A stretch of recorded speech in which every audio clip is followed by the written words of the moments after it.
بسم الله الرحمن الرحیم. د معارف تلویزیون ګران لیدونکو السلام علیکم و رحمت الله و برکاته. خوشحالم چې یو ځل بیا یوه بله برنامه د ریاضیات تاسو عزیزانو ته تقدیموم. د مخکې له هر څه غواړم لاندې معلومات تیر شوي درته چې موږ په تیر شوي درس کې کوم عنوان ولوسته تاسو عزیزانو ته معلومات درکړم. په تیر شوي درس کې ګران دوستانو د هوموګرافیک تابع چې څنګه ګراف رسمیږي او هوموګرافیک تابع کومې تابع ته ویل کېږي په دې هکله مې معلومات درکړی وه. هوموګرافیک تابع که چیرته یو تابع کسري حالت ولري او د متحول توان یا وي هم په صورت او هم په مخرج کې دې حالت ته هوموګرافیک تابع وایي. لکه ګران دوستانو په سلایډ کې تاسو متوجه اوسئ د هوموګرافیک تابعګانو ګراف څنګه موږ په نظر کې نیسو.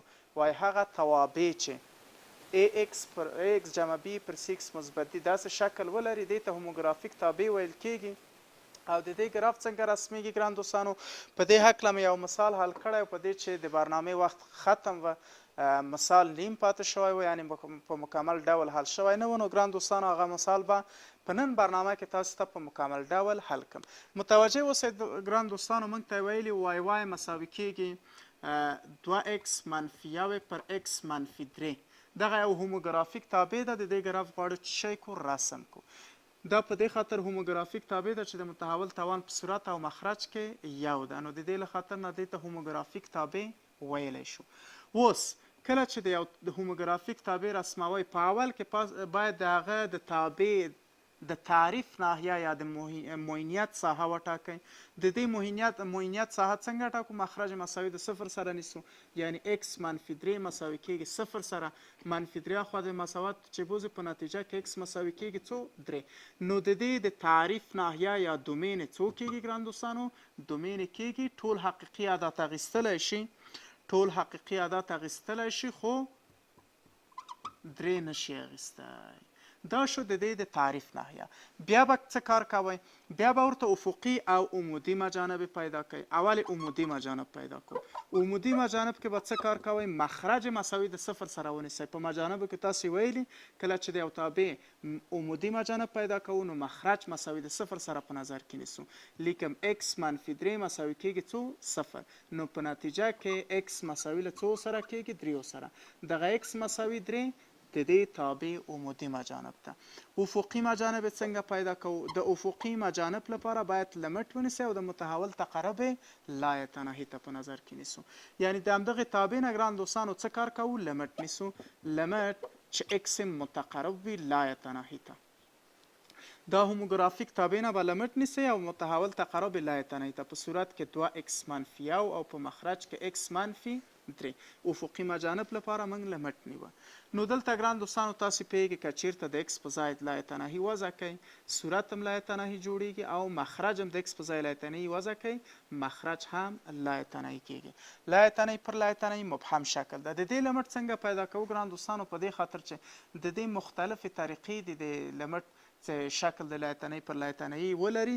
مختلفې طریقې لري. موږ یوازې دا طریقه اسانه طریقه یې په نظر کې نیسو. هغه یوه طریقه دا ده وایي که چیرته د متحول لوړ توان په صورت کې و د لمټ ځواب لایه ناحیې ده که د متحول لوړ توان په مخرج کې و ځواب صفر ده او که په صورت او مخرج کې د متحول لوړ توانونه اول بیا د همغه متحولو ضریب ونیسئ. نو ګران دوستانو دلته داسې کار کوم. دلته د متحول لوړ توان په صورت او مخرج کې د دې ضریب نیسم 2 او په مخرج کې د ضریب یو 2 چې پر یو وویشي 2. نو په نتیجه کې وای مساوي څو شه؟ 2. دغه وای مساوي کېږي 2 افقي مجانب ده. او افقي مجانب هم پیدا که عمودي مایل مجانب نه لري. ولې؟ په یو یاداشت کې ما تاسو ته ګران دوستانو داسې ویلي وو هر هغه توابع چې که افقي مجانب درلوده مایل مجانب نه لري او که چیرې مایل مجانب درلوده بیا افقي مجانب نه لري. نو د افقي مجانب لري مایل مجانب نه لري. موږ عمودي مجانب هم پیدا کو افقي هم پیدا که. اوس څه کار کوو؟ د x او د y د محورونو د تقاطع ټکي پیدا کوو. د x او د y محورونو د تقاطع ټکي پیدا کوو. ښه کله چې د x او د y محور د تقاطع ټکي پیدا کوئ نو تاسو به داسې یو عمل کوئ چې یو ځل به x مساوي د صفر سره فرض کوئ او بل ځل y. کله چې x مساوي د صفر سره فرض کوئ د y ټکی پیدا کېږي او که چیرې y د صفر سره مساوي په نظر کې نیسئ بیا د x ټکی پیدا کېږي. نو د تابع کې ګران دوستانو یو ځل y مساوي د صفر سره نیسم y مساوي د صفر. نو دا تابع چې وای مساوي کېږي 2x منفي 1 پر x منفي 3 ده د وای په ځای به څه ولیکئ د وای په ځای به 0 ولیکئ نو په نتیجه کې لیکای شم 2x منفي 1 په صورت کې او په مخرج کې x منفي 3 دا مساوي د وای سره د وای مساوي د 0 سره ونیوه ښه دلته که مخرج ورکئ طرفین او وسطین کې ضرب کړئ نو په نتیجه کې لیکلی شم 2x ضرب د 1 2x منفي 1 ضرب د 1 منفي 1 مساوي کېږي x منفي 3 چې د 0 سره ضرب شي 0 دغه منفي 1 اخوا د مساوات ته انتقالوم نو لیکم چې 2x مساوي کېږي منفي 1 اخوا ته ځي مثبت 1 ته جوړیږي اطراف د x په ضریب ویشو د x ضریب څو ده 2 کله چې اطراف په 2 وویشئ نو x به مساوي څو شي 1 پر 2 دا د x قیمت شه x مساوي کېږي 1 پر 2 بل ځل ګران دوستانو دا ځل x مساوي د 0 سره په نظر کې نیسو تر هغو د y ټکی پیدا شي په دغه تابع کې چې y مساوي کېږي 2x منفي 1 پر x منفي 3 په دې کې به ګران دوستانو x 0 ونیسئ نو چې x 0 شي دا مساوي کېږي د x په ځای 0 2 ضرب د 0 0 0 منفي 1 منفي 1 د x په ځای 0 0 نه چې منفي 3 کم کو منفي 3 نو نتیجه څو کېږي 1 پر 3 دا د y ټکی پیدا شو دلته ګران دوستانو دغه ټکی چې په نظر کې ونیسو په دې ټکي کې x څو ده 1 پر 2 y څو ده y 0 او په دې ټکي کې ګران دوستانو x څو ده x ده 0 y څو ده 1 پر 2 یعنی دا یو د y محور د تقاطع ټکي پیدا دي او دا د x د محور د تقاطع ټکي دا هم پیدا کړل په آخر کې به ګران دوستانو څه وکئ د تابع بحراني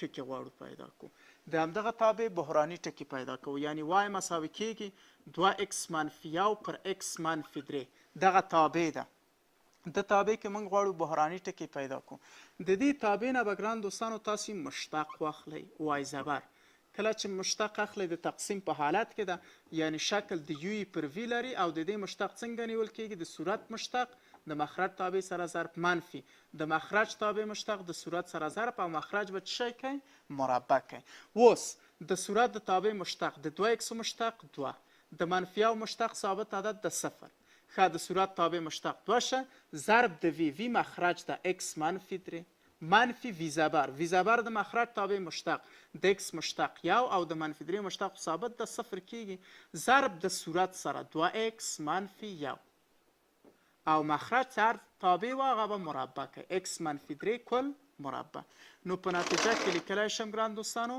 y زبر یعنی اول مشتق مساوي کېږي 2 ضرب د x 2x 2 ضرب د منفي 3 منفي 6 دا هم ضربېږي منفي 1 ضرب د 2x منفي 2x منفي ضرب د منفي مثبت 1 ضرب د 1 مخرج سر تابع و هغه به مربع کوي x منفي 3 کل مربع نو په نتیجه کې دا مساوي کېږي دا مثبت 2x به د منفي 2x سره ختم سي د منفي 6 نه 1 کم کوي منفي 15 پر څو x منفي 3 کل مربع دا د دې تابع اول مشتق شه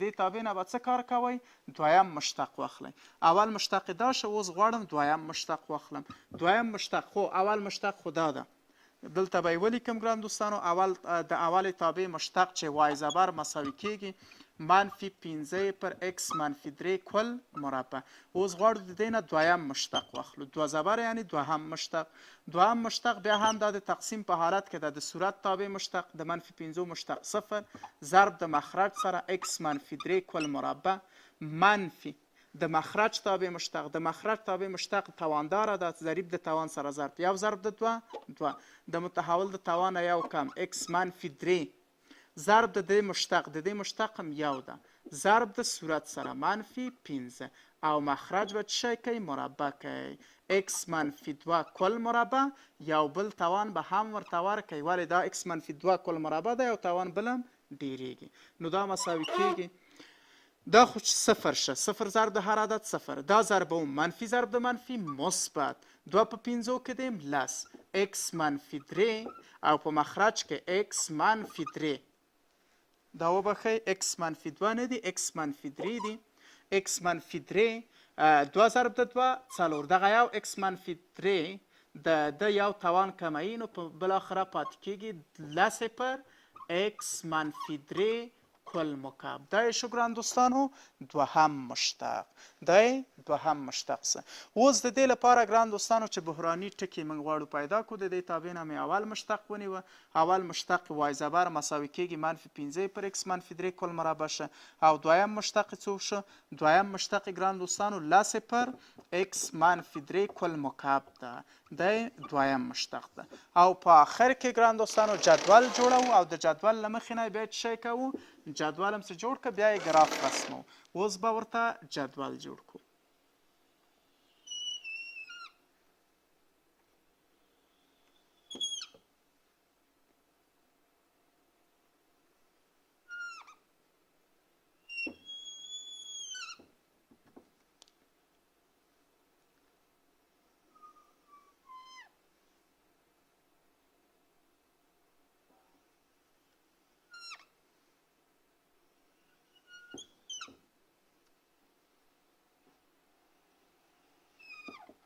دلته د x قیمت، دلته لرو منفی لایه نهی،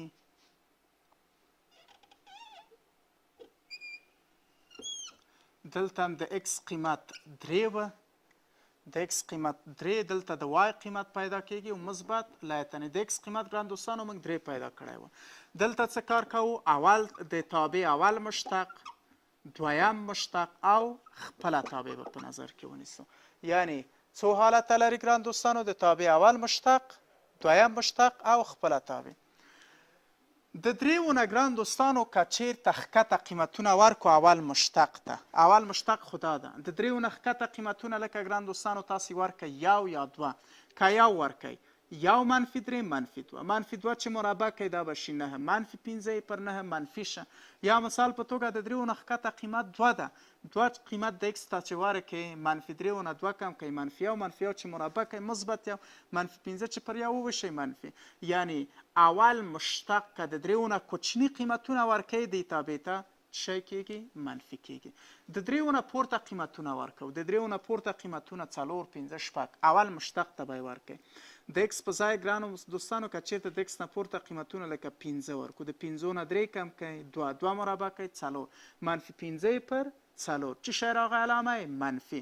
یا مثال په توګه شپږ قیمت ورکړه د x په ځای، شپږ خو د 15 نه د دریو نه اوچت ده و، شپږو نه 3 کم کوئ کېږي 3، 3 چې مربع کوي 9، منفي 15 پر 9 د علامه څه شوه؟ منفي شوه. اوس ګران دوستانو دویم مشتق ته که چېرته د دریونه کوچني قیمتونه ورکو، د دریونه کوچني قیمتونه که مثال په توګه 2 ورکئ، 2 منفي 3 منفي 1، منفي 1 چې مکعب کوي منفي کېږي، 10 تقسیم پر منفي منفي 10، علامه یې څه راغله؟ علامه یې منفي راغله. ولې؟ یعنی د دریونه هر څومره کوچني قیمتونه چې دلته د x په ځای چې دویم مشتق د ورکوئ علامه یې منفي کېږي. یا مثال په توګه د دریونه کوچنی قیمت 0 ده، 0 که د x په ځای دلته ورکوئ دویم مشتق ته 0 نه منفي 3 کم کوئ منفي 3، منفي 3 چې مکعب کوي منفي 20 کېږي، 10 چې په منفي 20 وځي منفي 10 پر 20، یعنی علامه یې څه شوه؟ منفي. اوس د دریونه پورته قیمتونه ورکو، د دریونه پورته قیمتونه که ورکئ علامه به یې وګورو څه شي. د دریونه پورته علامه قیمتونه 4 5 6 تر لایه تنهی ده. 4 که چیرې ورکم د x په ځای 4 نه 3 کم که یو چې مکعب کوي مثبت 1 کېږي، 10 پر مثبت 1 وویشئ مثبت. یا مثال په توګه 15 قیمت ورکوم، د دریونه پورته ده، د 15 نه چې 3 کم کوي 2، 2 چې مکعب کوي 8 مثبت 8، 10 چې په 8 وویشئ 10 پر 8 علامه یې څه راځي؟ مثبت راځي. یعنی دلته تابع داسې حالت اخلي منفي لایه تنهی، او دلته تابع مثبت لایه تنهی.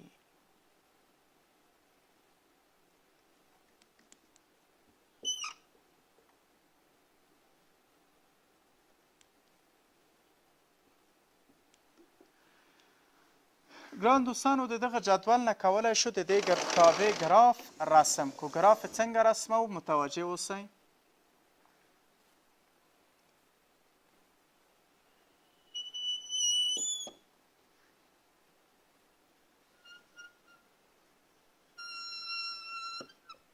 دا د x محور، د y محور، د منفي x محور او ښکته هم د منفي y محور. اول ګران دوستانو مجانبونه تعیین کړئ. مجانب یو په 3 کې و، عمودي مجانب 1 2 2 3 دلته عمودي مجانب لري او افقي مجانب په دوو کې و 1 2 دلته هم افقي مجانب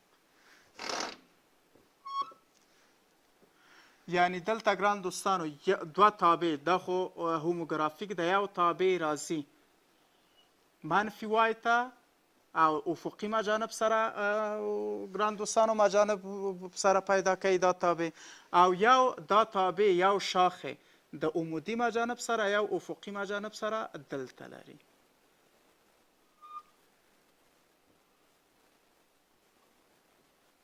دا د وای مساوي کیږي 2x منفي 1 پر x منفي 3 چې مجانبونه یو 3 د یو 2 د مجانبونه د ګران دوستانو دا تعیین کړه دا ګران دوستانو نننۍ برنامه چې تاسو ځان ته ما تقدیم کړه تاسو کولی شئ خپل انتقادات پیشنهادات په دغه شمیره چې خپل سکرین تلویزیونو کې ونیئ موږ سره شریک کړئ تر بلې تاسو په لوی پاک الله سپارم شپه روز مو په خیر کامیاب اوسئ